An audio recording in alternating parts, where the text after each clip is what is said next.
여러분, 내가 가진 것 중에서 가장 고상한 게 뭡니까? 끝에 뭐 람보기니? 그 뭐 고상이에요 여러분. 한 10년 차면 똥차 되는데. 잠언서 9장 1절에서 12절까지 함께 보시도록 하겠습니다. 지혜가 그의 집을 짓고, 잠언 9장에는 두 여인이 등장합니다. 오늘은 지혜 여인인데 그 이후절은 미련한 여인이 그려지고 있거든요. 그러니까 대조해 볼 필요가 있습니다. 그러니까 지혜로 그려진 한 여인이 이제 잔치를 준비해요. 근데 이 여인은 인품이 있고 부유하고 또 아주 도덕적인 여인입니다. 그리고 또 이후에 나오는, 오늘 본문 읽지 않았지만 같이 내용을 비교하면서 나갈게요. 그리고 미련한 여인으로 그려지는 그 한 여인은 잔치를 준비해요. 근데 그 잔치가 흠친 물과 떡으로 차린 아주 되게 맛있어 보이고 보암직한 육감적인 식사를 준비해서 젊은이들을 초청한단 말입니다. 이 두 여인이 초청을 하는데, 초청하는 대상이 누구냐면 동일하게 어리석은 자를 초청을 합니다. 근데 지혜의 여인은 어리석은 자를 초청할 때 어떤 마음으로 하겠습니까? 이 어리석은 자가 깨닫고 지혜롭게 되길 원하는 목적으로 그렇게 초청을 하는데, 이 미련한 여인은 이 어리석은 자를 초청하면서 어떻게 합니까? 더 어리석게 만들어서 결국은 수월, 그러니까 죽음의 길로 가도록 그렇게 초청하는 것입니다.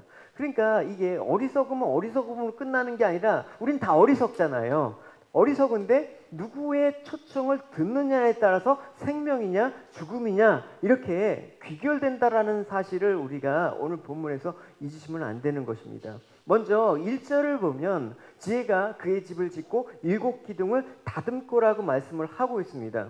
여기서 집을 짓는다라는 표현은 무엇입니까? 하나님께서 우리들을 초청할 때 준비하신 영원한 하나님 나라를 완벽하게 만들어 놓으신다라는 것입니다. 주님께서 하늘로 승천하실 때 내가 이제 가서 너희들의 처소를 예비한다라고 얘기하고 있지 않습니까? 7 기둥이라는 건 성경에서 7은 완전한 숫자를 상징하는 거 아닙니까? 그러니까 지 초청자들을 위해 준비한 이 집은 완전하고 흔들리지 않고 무너지지 않는 견고한 것이라는 것을 말씀하는 것입니다. 요컨대 하나님께서 어리석은 인생들을 위해서 완전한 구원을 예비하시고 그 완전한 구원 가운데 우리를 초청하신다라는 것을 말씀해 주시는 것입니다. 그리고 미련한 여인도 오늘 자기 집에 동일하게 어리석은 자를 초청합니다. 미련한 여인은 어떻게 초청합니까? 자기 집 문 앞에 앉으며 성문 높은 곳에 있는 자리에 앉아 자기 길로 가는 행인들을 불러 이르되, 그러니까 집도 있고 똑같이 초청하는 그 장면이 너무나 똑같이 펼쳐진단 말입니다. 그래서 잠언 9장은 그거예요. 결론적으로 너희들이 지혜를 택하라.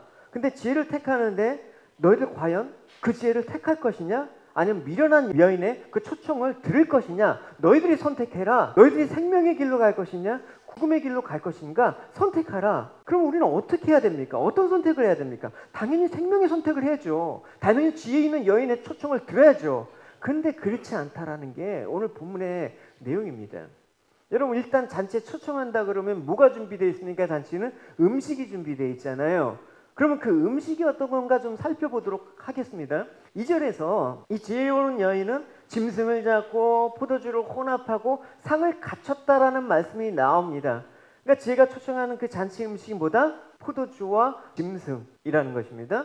그러니까 완전한 준비를 마치고 지혜는 그 여정을 보내서 초청의 메시지를 간곡하게 대언합니다. 사람들 빨리 와서 이 생명의 양식을 먹으라고 해. 이런 초청을 합니다. 그래서 4절 6절에 어리석은 자는 이리로 돌이키라. 또 지혜 없는 자에게 이르기를 너는 와서 내 식물을 먹으며 내 혼합한 포도주를 마시고 어리석음을 버리고 생명을 얻으라. 명철의 길을 행하라. 이렇게 얘기하고 있습니다. 그러니까 지혜가 초청하는 이 음식을 먹으면, 즉 식물과 포도주를 먹으면 어떻게 된다? 어리석은 자가 또 지혜 없는 자가 생명을 얻고 명철한 길을 행할 수 있다라고 얘기를 하고 있습니다. 그러면 미련한 여인의 초청을 받은 사람은 어떻게 될까요? 오늘 본문에 그 이후에 이렇게 나와 있습니다. 도둑질한 물이 달고 몰래 먹은 떡이 맛이 있다. 오직 그 어리석은 자는 죽은 자들이 거기 있는 것과 그의 객들이 소울 깊은 곳에 있는 것을 뭔다? 알지 못한다. 그러니까 먹으면 죽는데 그걸 알지 못한대. 왜 알지 못합니까? 맛이 있기 때문에. 다니까 그런 거죠. 그러니까 여러분, 지혜가 부르는 소리와 미련한 여인이 부르는 소리가 비슷하라는 것입니다. 둘 다 잔치를 열어놓았습니다. 근데 지혜가 차려놓은 잔치상은 생명과 명철을 얻는 것이고 미련한 여인이 찾는 그 잔치상은 사망의 길이고 수월의 길로 간다라는 것입니다. 그러니까 잠언서 14장에 보면 이렇게 했으며 어떤 길은 사람이 보기에 아주 좋아 보이는데 결국은 그것이 죽음의 길이라고 얘기를 하고 있습니다. 여러분, 오늘날 많은 사람들의 관심사는 뭡니까? 여러분, 이런 얘기를 많이 듣죠. 어떻게 하면 내가 원하는 성공을 이룰 수 있을까? 어떻게 하면 내 인생을 최고로 만드는 비결이 뭔가? 어떻게 하면 지금 무일품으로 세계적인 부자가 되는 사람들로부터 내가 그것들을 배워서 나도 한번 할까? 뭐 지금껏 살아온 나의 성공을 어떻게 하면 잘 관리할 수 있을까? 어떻게 하면 내 자신을 잘 길러갖고 세상에 삐까뻔쩍하게 좀 만들어 놓을까? 물론 시대별로 관점의 차이는 있을 수 있습니다. 그러나 공통점은 있다라는 거예요. 그럼 어떤 공통점이 있습니까? 내가 살아있다라는 걸 가정하고. 여러분, 우리의 성공의 그런 모든 과정들은 하나같이 내가 죽으면 또 죽음 이후에 어떻게 될 것이란가를 다 배제하고 생각하는 거예요. 여러분, 예를 들어 볼게요. 여러분, 앞으로 50년 안에 반드시 여기 있는 사람 다 죽을 거예요. 그러니까 적당히 성공하세요. 이런 얘기 여러분 들어본 적 있습니까? 없을 겁니다. 죽음에 이르는 과정이나 또 예측 불허하니까 우리 삶들은 허무하다는 얘기 들어본 적 없을 것입니다. 갑작스러운 우리가 사고나 질병이나 몇 년 안에 죽게 될지 미리 한번 예상해 보십시오. 우리 죽음을 예상하고 한번 우리가 살아봅시다. 이런 거 여러분 이러면 아주 재수없다라고 얘기를 하죠, 여러분. 그러니까 여러분, 우리가 죽음이라는 것을 망각한 채 영원히 사는 것처럼 사는 인생들에게 주님께서는 이렇게 말씀을 하시는 것입니다. 이게 부자 비유를 한다면 얘기하시는 거예요. 또 내가 내 영혼에게 이르되 영혼아 열에 쓸 물건을 많이 쌓아두었으니 평안히 쉬고 먹고 마시고 즐거워하자. 하나님이 이르시되 어리석은 자여 오늘 밤에 내 영혼을 도로 찾으리니 그럼 내 준비한 것이 누구의 것이 되겠느냐라고 물으시잖아요, 여러분. 근데 이 내 영혼에 결국은 죽음과 그 이후의 세계에 산다라는 걸 예상하지 않기 때문에 현재 나의 삶들의 최선은 무엇인가? 그것들을 여러분 우리가 염두에 두지 않으면 안 됩니다. 그러지 않으면 여러분 내가 가는 길이 지금 이게 사는 길인데 죽는 길이야. 내가 가는 길이 옳은 건데 사실 틀린 길이야. 그래서 오늘 본문에서 말하는 잔치는 먹고 마시는 잔치가 아니라 생명으로 연결된 잔치와 또 사망으로 연결된 잔치가 있다라는 것을 얘기해주고 있습니다. 근데 이 두 잔치에 많은 사람들이 어디로 가느냐? 미련한 여인이 마련한 잔치에 가더라. 왜 그렇습니까? 인간이 타락했기 때문에 그런 것입니다.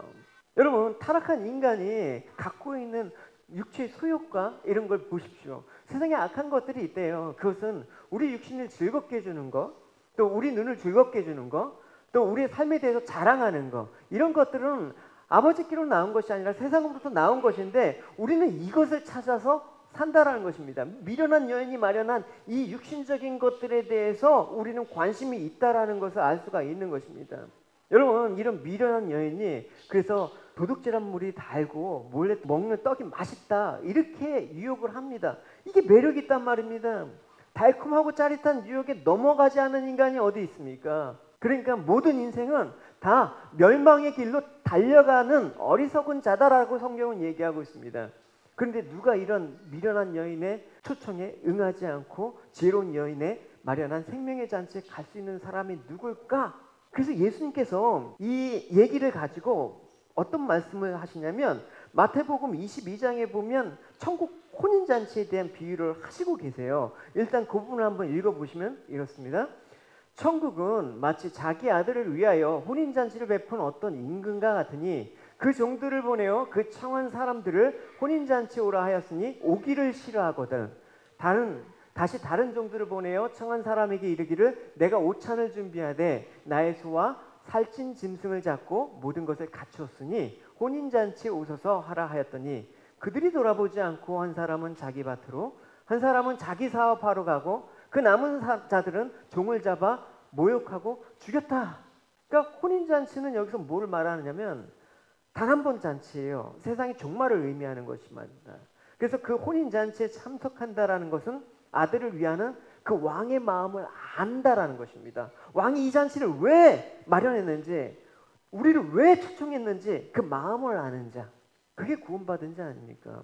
그러니까 그 왕이 아들을 위하는 그 마음, 또 왕이 아들을 정말 사랑하는 마음으로 참석하느냐를 묻는 것입니다.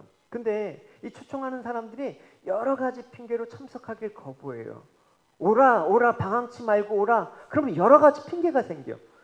그러니까 주님 중심이 아니라 자기 중심으로 세상을 살아가고 있는 자의 모습을 그대로 보여주고 있는 것입니다. 그래서 우리를 향하신 하나님 뜻은 뭐냐? 주님께 오라. 그것만이 하나님을 기쁘게 하는 것이다라고 얘기하고 있습니다. 지혜로운 여인의 초청을 받아들이라. 너희들에게 생명을 위한 잔치에 참여하라. 이렇게 얘기를 하고 있는 그 소리를 듣는 자만이 하나님의 마음을 아는 자예요. 그러니까 하나님께서 이 땅에 보내신 예수님을 믿고 사랑하는 자만이 하나님의 기쁨이 되는 것이죠. 그럼 이 땅에서 예수님은 무엇을 하셨고, 예수님은 어떤 걸 보이셨고, 예수님께서 무엇을 가르치셨나, 이런 게 우리의 관심이 돼야 되지 않습니까? 그러나 많은 사람들이 모든 것을 다 갖춰진 지혜가 부르는 잔치보다는 미련한 여인이 부르는 잔치에 더 많이 몰려갑니다. 자기 반, 자기 사업, 내 문제, 뭐 나의 뭐 어떤 저쩌고 핑계거리가 참 많이 있습니다. 그러니까 생명을 줄 수 없는 일에 세상은 참 바쁘다라는 것입니다.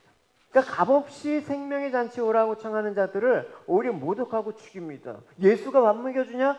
교회 나가면 뭐 떡이 나오냐? 모욕하고 죽입니다. 그래서 임금이 종들을 보내서 길에서 이제 악한 자나 선한 자나 만나는 대로 일단 다 데려와라. 다 내 잔치에 참여해라. 근데 그 중에 예복을 입지 않는 한 사람이 있었습니다. 보십시오. 임금이 손님들을 보러 들어갈 때 거기에 예복을 입지 않는 한 사람을 보고 이르되 친구여 어찌하여 예복을 입지 않고 여기 들어왔느냐 하니 그가 아무 말도 못하거늘 임금이 사람들에게 말하되 그 손발을 묶어 바깥 어두운 데 내 전지라 거기서 슬피 울며 이를 갈게 되리라 하셨느니라. 예복이란 뭡니까? 그 당시에 잔치에 참여하는 사람에게 주인이 내어주는 옷입니다. 이것만 입고 와야지만 들어갈 수 있어요. 드레스 코드는 예수 그리스도란 말입니다. 예복을 입는다는 것은 주님이 베푼 잔치를 함께 기뻐하는 마음으로 참석한다라는 의미가 된다는 것이죠. 그러니까 예복을 입지 않았다는 것은 아들을 무시하는 것입니다. 아들을 위한 임금님의 마음을 무시하는 것이죠. 그렇다면 왕, 임금의 마음, 하나님의 마음은 어떤 마음이셨을까요? 이 마음, 이 잔치에 하나님의 마음을 이사야 선지자가 이제 초청을 하는데 여기서 하나님의 마음은 우리가 어떤 것인지 알 수가 있어요. 보시면 오라 너희 모든 목마른 자들아 물로 나와라 돈 없는 자도 오라 너희는 와서 사 먹되 돈 없이 값없이 와서 포도주와 젖을 사라 너희가 어찌하여 양식이 아닌 것을 위하여 은을 달아주며 배부르게 하지 못할 것을 위하여 수고하느냐 내게 듣고 들을지어다. 그리하면 너희가 좋은 것을 먹을 것이며 너희 자신들이 기름진 것으로 즐거움을 얻으리라. 여기서 어떤 자를 부르고 있어요? 목마른 자, 돈이 없는 자, 내가 세상에서 뭔가 없다고 생각하는 자, 오직 주님께만 나갈 수 있는 그런 마음이 가난한 자, 목이 마른데 돈이 없어요. 그런 사람들한테는 뭡니까? 물 한 잔이 생명과도 같은 거예요. 근데 목은 마른데 내가 사 먹을 돈이 있다고 생각해. 내가 사 먹으면 되지. 그럼 물 한 잔이 귀하겠습니까? 여러분 여기서 왜 포도주와 젖, 우유를 준비되어 있다고 얘기하냐면 이거는 포도주와 젖은 그 당시에 가나안 땅의 산물이었거든요. 그러니까 이스라엘은 광야에서 맛도 보지 못하는 것들을 약속의 땅에 들어가서 먹게 되었다라는 것을 의미하는 거예요. 그러니까 포도주와 젖은 뭐를 상징하는 거예요? 하나님께서 우리가 수고도 안 하고 노력도 안 했는데 주시는 일방적인 은혜예요. 값없이 주시는 은혜예요. 광야에서 먹어보지 못한 것들을 그 땅에 들어왔다라는 것만으로 해서 하나님께서 주시는 거예요. 우리가 하나님의 백성이고 천국의 자녀들이라는 그 자체만으로도 하나님께서 우리에게 하늘의 기업을 주신 것과 마찬가지죠. 그래서 예수 그리스도께서 우리를 위해서 하나님께서 내어주심으로 말미암아 값없이 주신 하나님의 구원의 은혜를 아는 자, 정말 그 예수님께서 자신의 살과 피를 나눠줘서 영생을 얻은 자, 내가 그 마음을 이해할 때 하나님 마음을 아는 자라고 얘기하고 있습니다. 결국 문제는 뭐냐면 하나님 은혜에 목말라하지 않는 거예요. 뭐 내가 필요하면 내가 벌어서 사면 되지. 뭐 내가 뭐 하면 내가 좀 해서 하면 되지. 하나님의 은혜에 목말라하지 않아요. 요즘 같은 시대는 여러분 우리가 꼭 하나님 주시옵소서 안 줘도 여러분 내가 조금만 열심히 노력하면 내가 이 땅에서 필요한 건 얻을 수 있잖아요, 여러분. 굳이 그렇게 구질구질하게 하나님께서 이런 거 안 구해도 내가 열심히 해서 살지, 떵떵거리면서 살지. 이게 더 편한 거 아닙니까? 그러니까 하나님이 항상 주시고자 하는 것을 필요로 하고 살아가는 것이 아니라 하나님께서 너희들이 엉뚱한 것만 그렇게 필요로 하고 있구나. 우리가 필요하다고 하나님께 구하지만 정작 우리는 무엇이 필요한지 모르고 하나님께 달라고 기도하는 사람들이라는 것을 미련한 자라고 얘기를 하고 있습니다. 그러니까 이런 잔치 너희들이 오지 않고 양식이 되지 못하는 것을 위해서 은을 달아주고 배부르지 못할 것을 위로하고 위하여 수고하느냐라고 우리에게 말씀을 하시는 것이죠. 그러니까 우리의 마음의 즐거움을 얻을 기름진 것, 좋은 것은 다 주님께 있는데 주님으로 인한 즐거움보다는 내 배에 엉뚱한 것을 채우기 위해서 힘쓰며 살아가는 그런 그 미련한 여인의 초청을 들은 자들이 이 세상에서 많다라는 거예요. 예수님께서는 이걸 뭐라고 얘기하셨냐면 썩을 양식이라고 표현하셨어요. 예수님께서 대답하이르되 내가 진실로 진실로 너에게 이르노니 너희가 나를 찾는 것은 표적을 본 까닭이 아니요 떡을 먹고 배부른 까닭이로다. 썩을 양식을 위해서 일하지 말고 영생하도록 있는 양식을 위해서 하라. 이 양식은 너에게 주리니 인자는 아버지 하나님께 인치신 자니라. 예수님께서 말씀하신 썩을 양식은 뭐하고 관련되어 있습니까? 배부름과 연관이 있다라는 거예요. 예수님은 떡을 먹고 배부른 까닭에 나를 찾는 것이다. 이게 오병이의 기적 이후에 말씀하신 거란 말입니다. 그러니까 여기서 말한 배부름의 의미는 뭐예요? 육신의 배부름만을 의미하는 거겠습니까? 아닙니다. 이 배부름이라는 건 뭐냐? 한마디로 내 만족이에요. 내 욕구가 충족되어지는 것을 배부름으로 얘기하고 있는 것입니다. 그러니까 이렇게 볼 때 많은 사람들이 신앙이라는 행위는 결국 내 만족과 내 자신의 배부름을 위해서 내 욕구 충족을 위한 것으로 가는 사람들이 많다라는 것입니다. 똑같이 우리에게 초청의 음성을 들어도 그게 미련한 여인의 음성을 듣고 따라가는 길이 될 수 있다라는 것입니다. 그 당시 수많은 예수님을 따랐던 사람들이 바로 이런 마음으로 따랐기 때문에 너희들이 썩을 양식을 위해서 나를 따른다라고 얘기를 하고 있는 것입니다. 예수께서 말씀하셨어요. 계시록의 교회를 향해서 말씀하셨단 말입니다. 볼지어다 내가 문 밖에 서서 두드리노니 누구든지 내 음성을 듣고 문을 열면 내가 그에게로 들어가서 그와 더불어 먹고 그는 나와 더불어 먹으리라. 여러분 이 말씀을 갖고 우리는 주님을 우리의 마음에 모시자 초청하고 결단을 촉구하는 말씀으로 연관 짓는데 사실은 그것보다 더 근본적인 이유는 뭡니까? 인간에 의해서 쫓겨난 예수님을 말씀하고 있는 거예요. 나의 배부름을 위해서 사는 인간들에 의해서 십자가 지신 예수님을 쫓겨낸 거야. 당신 나랑 필요 없어. 내 배부름을 위해서 존재하지 않는 신이 뭐가 필요해? 그냥 그래서 십자가를 지신 예수를 쫓겨낸 거예요. 그러니까 예수님께서 밖에 쫓겨낸 거야. 우리 마음밖에 쫓겨낸 거야. 당신은 이제 더 이상 내 삶의 주인이 아니요. 그러니까 이런 예수님을 향해서 누가 고개를 들고 문을 열 사람이 누가 있겠느냐라고 반문하시는 거예요. 그러니까 주님께 우리가 문을 연다라는 건 뭡니까? 나는 주님과 함께 죽겠습니다. 그 뜻이에요. 그러니까 세상에 가치 있는 것이 아니라 주님만이 유일한 가치 있는 분임을 알기 때문에 내가 얼마든지 세상에 미련을 버릴 수 있고 내가 주님께 내 인생을 맡길 수 있기 때문에 문을 엽니다라는 것입니다. 이 당시 초대교회에서 예수 믿으면 죽는 거예요, 여러분. 사자밥이 되고 십자가 위에 달려서 화형을 당하는 그런 시대에 예수님이 문을 연다라는 건 난 주님과 함께 죽겠다라는 뜻이에요. 그러니까 사람들이 죽기 싫으니까 다 내보라는 것이죠. 그러니까 미련한 여인의 초청에 귀를 기울인다라는 것이죠. 그러니까 여러분 주님께 모든 인생을 맡기고 얼마나 많은 사람들이 나의 문을 열고 주님 나에게 들어와 주십시오. 내 주님과 함께 죽겠습니다라는 사람이 과연 이 땅에 얼마나 존재할까요? 그래서 예수님께서 혼인잔치 비유 끝에 이런 말씀을 하시는 거예요. 청함을 받은 자는 많다. 교회 오는 사람들은 많다. 그러나 택한 사람은 적다. 이 말씀을 하시는 거예요. 그러니까 지혜 여인의 초청을 받은 자는 택함을 입은 자이고 자기 배부름을 위해서 살아가지 않는 자이다라는 것을 알 수가 있는 것이죠. 그래서 그가 하늘의 생명을 보게 되므로 배부름과 풍요와 세상의 것을 누리고 산다라는 것이 얼마나 헛된 것인지 얼마나 쓰레기 같은 것인지 앉아만이 길과 진리요 생명 대신 예수님을 따라가는 거예요. 그 예수님을 따라서 내 마음 물고 주님 내 가운데 와서 사십시오. 당신의 생명의 음식을 나눠 먹는 자가 되십시오 라고 얘기를 하는 거예요. 하나님은 오늘도 우리 모든 인생을 향해서 이 지혜의 여인이 초청한 잔치에 참여하도록 초청을 하고 계십니다. 그러기 위해서는 어떻게 하라? 너희가 어리석음을 버려라. 어리석음을 버리고 생명을 얻으라. 명철의 길을 행하라고 얘기하고 있습니다. 그러니까 여기서 어리석음이라는 건 뭡니까? 세상의 헛된 것을 생명이라고 여기는 거예요. 그런 것을 추구하는 거예요. 그럴 때고 독선적이고 어그러진 생각들, 내가 이렇게 살아가는 방식이 옳아, 이렇게 살아야만 돼 하는 잘못된 길, 그런 가치관, 그런 모든 삶의 면모를 총괄하는 게 어리석음이라는 것이죠. 그래서 지혜는 그 어리석음을 버리라고 권면을 하고 있습니다. 다시 말해서 참된 지식에 이르길 원하고 내가 생명의 길을 가기 원하고 정말 축복된 삶을 가기 원한다면 어리석음과 죽음의 길과 불순종 길을 버리는 과정이 필요하다는 것입니다. 이 과정이 뭐다? 우리에겐 고난이죠.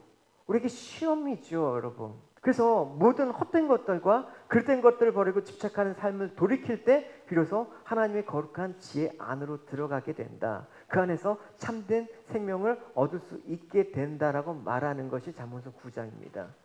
여러분, 그렇게 해서는 대가라는 게 따라요. 여러분, 그냥 내가 편하게 얻어지는 게 여러분 세상에서 없듯이 여러분 우리가 열심히 뭔가 해서 대가로 주어지는 천국은 아니지만 내가 주님을 따르는 데서는 선택, 내가 지혜로운 여인의 초청을 들을 것인가 미련한 여인의 초청을 들을 것인가 너희들이 선택하라. 그 선택이 있어서 이 대가는 따른단 말입니다. 하나님께서 우리를 구원하시고자 그의 아들을 희생시켰습니다. 그러면 너희들이 그 아들의 길을 따른다면 어떤 선택을 해야 되겠니? 묻는 것이죠. 여러분 세상에서도 한번 보십시오. 여러분 좋은 대학에 들어가려면 이것저것 해갖고 좋은 대학 들어갑니까? 그 기간 동안에 모든 것들을 포기하고 공부에만 매진해야지 들어갈 수가 있어요. 여러분 한 여인을 사랑해서 그와 연합하고자 한다 그러면 여러분 그 여인도 사랑하고 이 여인 저 여인 저 여인 해갖고 뭐 이렇게 바람 피면서 사랑이 가능합니까? 내가 사랑하기로 한 여자를 택하기로 했으면 내가 모든 것들을 포기하기는 대가가 따라요. 그러니까 인생의 이런 일조차 그런데 영원한 생명을 얻고자 한다고 하는데 내가 버리는 결단이 없이는 가능할까요, 여러분? 그 어리석음이라는 그 길을 버릴 수 없다 그러면 우린 주님을 온전히 따를 수 없습니다. 그래서 주님께서 나를 따르는 길이 그렇게 쉽지가 않다. 좁은 길을 들어가야 된다. 이렇게 얘기하고 있습니다. 좁은 문으로 들어가라. 멸망으로 인도하는 문은 크고 그 길이 넓어 그리로 들어가는 자가 많고 생명으로 인도하는 문은 좁고 길이 협착하여 찾는 자가 적다. 너희들이 정말 좁고 찾는 자가 적은 그 길로 갈 수 있느냐라고 묻는 것이죠. 너희들이 선택해. 좁은 문으로 가는지 넓은 문으로 가는지 너희들이 선택해. 그래서 좁은 문으로 들어가라고 말씀하십니다. 좁은 문으로 들어가기보다는 넓은 문으로 들어가는 사람이 더 많죠, 여러분. 당연하죠. 왜냐하면 사람이 편하고 좋은 거 싫어하는 사람이 어디 있습니까? 근데 여러분 이 말을 또 그렇게 받아들이면 안 돼요. 좁은 문은 편하고 좋은 것을 일부러 거부하라는 말이 아니에요. 하나님께서 주신 좋은 것들 누리세요. 그게 뭐 잘못된 건 아니잖아요. 그걸 거부하라는 얘기는 아니에요. 여러분 불교식으로 고행을 말하는 것도 아니에요. 좁은 문은. 좁은 문이란 결국 뭡니까? 내가 세상과 구별된 사고 방식, 출애굽적인 이 사고 방식으로부터 너희 이끌어 벗어나라. 그 얘기를 하는 거예요. 하나님은 하나님의 백성과 하나님 백성이 아닌 자, 즉 다시 말해서 예수님은 진실로 아는 자와 모르면서 아는 척하는 자를 구별하신다라는 거야. 다 예수를 안다고, 난 다 예수님을 따른다고, 난 다 예수님이 나의 삶의 주인으로 모신다고 하지만 정말 진실로 그런 자와 아닌 자를 구별하신다라는 것입니다. 그걸 구별하기 위해서 너희들이 세상과 다른 사고 방식을 갖고 살아가느냐, 그걸 말씀하시는 것입니다. 다시 말해서 우리가 예수님을 알고 또 하나님의 은혜가 무엇인가를 진실로 아는 자는 내 욕심을 버리게 되어 있는 거예요. 주님을 따르는 그 길을 가게 된다란 말입니다. 여러분 사도 바울을 보십시오. 사도 바울이 예수님 알기 전에는 이스라엘에서 촉망받은 청년이었습니다. 최고의 석학으로부터 깊이 있는 학문을 배웠습니다. 또 로마 시민권자였습니다. 혈통적으로는 히브리인 중에 히브리인이고 바리새파에 속하는 사람이었습니다. 근데 다메섹 도상에서 예수 그리스도를 만난 이후에 모든 것을 버리고 예수님만을 쫓는 사람이 되었단 말입니다. 뭡니까? 사고가 바뀌었다라는 것, 생각이 바뀌었다라는 것입니다. 그거 고백하지 않습니까? 그러나 무엇이든지 내게 유익하던 것을 내가 그리스도를 위해 다 해로 여길 뿐더러 또한 모든 것을 해로 여김은 내 주 예수 그리스도를 아는 지식이 가장 고상하기 때문이라. 내가 그를 위하여 모든 것을 버리고 배설물로 여김은 그리스도를 얻고 그 안에서 발견되려 함이니 내가 가진 의는 율법에서 난 것이 아니고 오직 그리스도를 믿음으로 말미암은 것이니 그 믿음으로 하나님께로부터 난 의라. 그러니까 바울이 그리스도를 알게 된 지식을 가졌다라는 것을 깨달았을 때 그게 뭐라고 얘기합니까? 가장 고상하다. 여러분, 내가 가진 것 중에서 가장 고상한 게 뭡니까? 끝에 뭐 람보기니? 그게 뭐 고상이에요, 여러분. 한 10년 차면 똥차 되는데. 그게 고상한 게 아니에요, 여러분. 가진 게 가장 고상하다란 말은, 아, 내가 그리스도를 알게 되니까 다 고상하다. 주님 내게 주신 것들이 다 귀한 것이다. 그러니까 그리스도 예수를 아는 지식은 인간의 지식으로 볼 수 없는 깨달음. 근데 그걸 깨닫게 해주신 게 하나님의 은혜다. 내가 나된 것은 오직 하나님의 은혜다라는 것을 바울이 고백한 것입니다. 인간의 지식은 뭐냐? 스스로를 높이는 거예요. 좀만 내 머릿속에 뭔가 들어가면 교만해. 좀 뭔가 생겼다 그러면 교만해. 근데 그리스도를 아는 지식은 오히려 우리를 낮게 한다니까요. 왜 그렇습니까? 보이지 않는 것들이 보이기 때문에. 아, 보이지 않는 죄가 보이는 거야.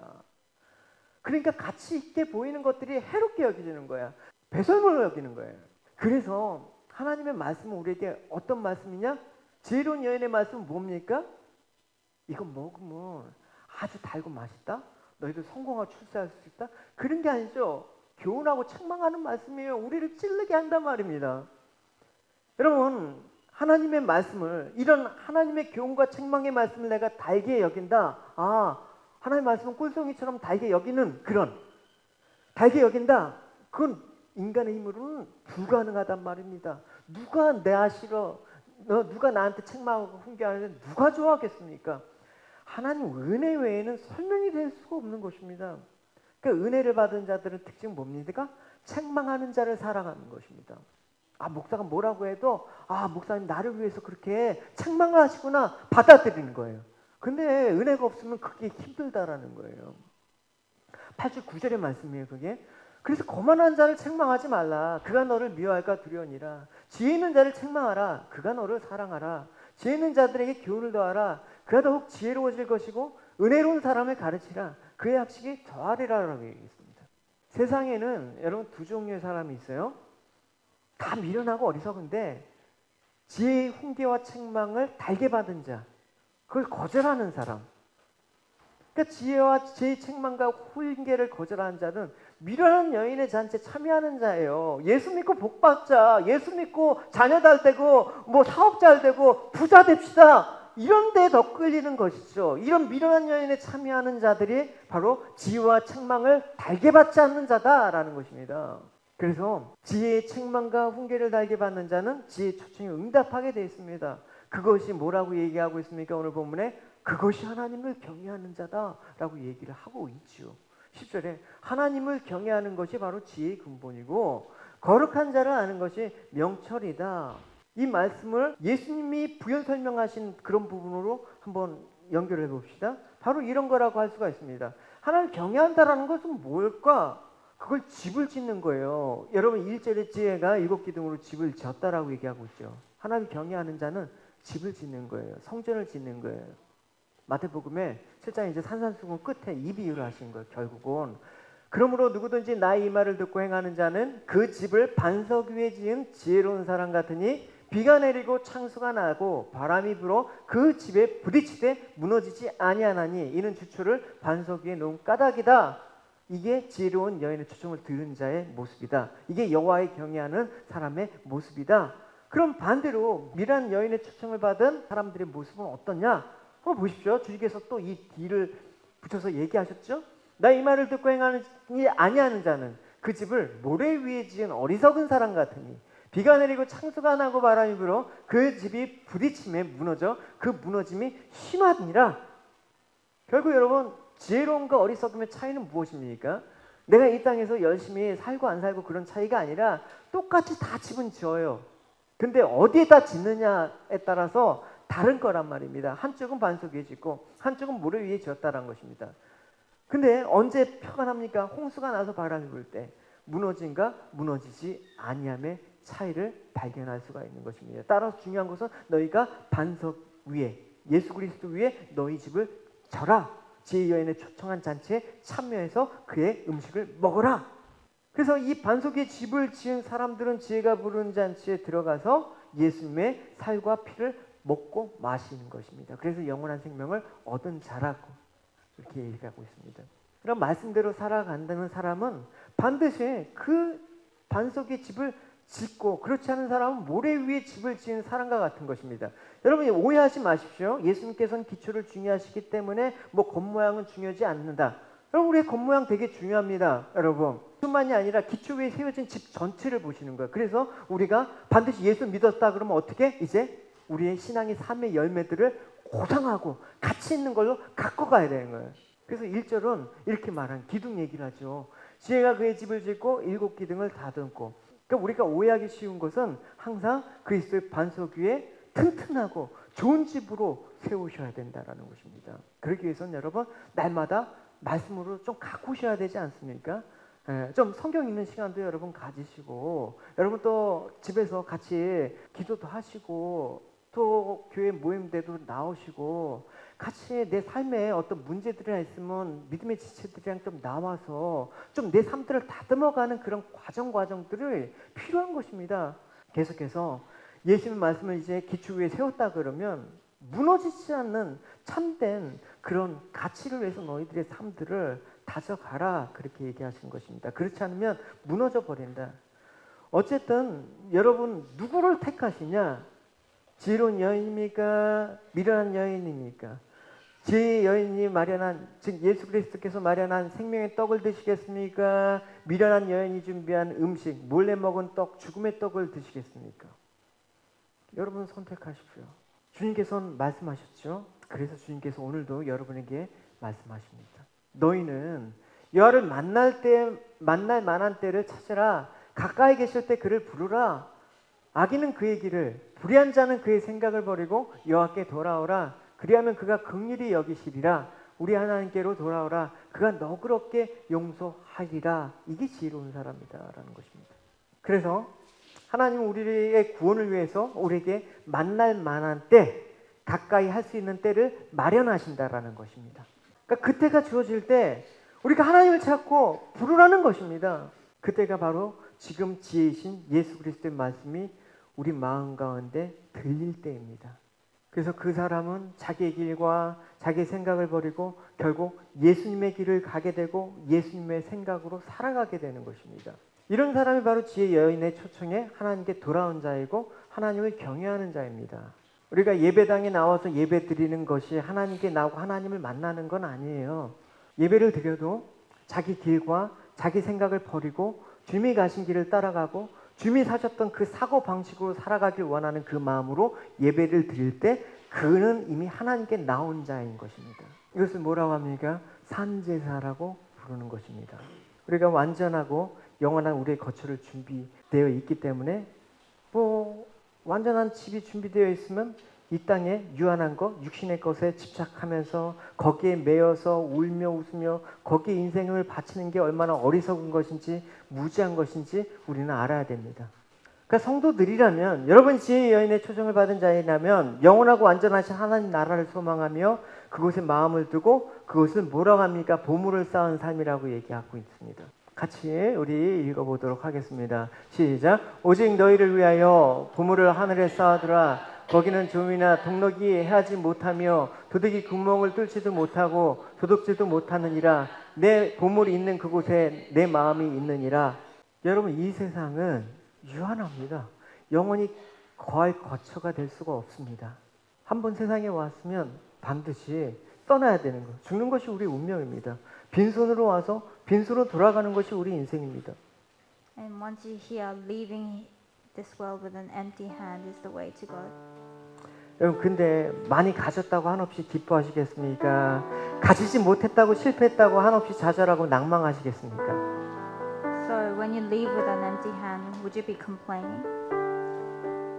여러분들이 지혜가 이끄는 삶을 살아서 영원한 또 완전한 하나님 나라에 들어가고자 힘쓰며 살아가시는 여러분이 되시기를 축원합니다.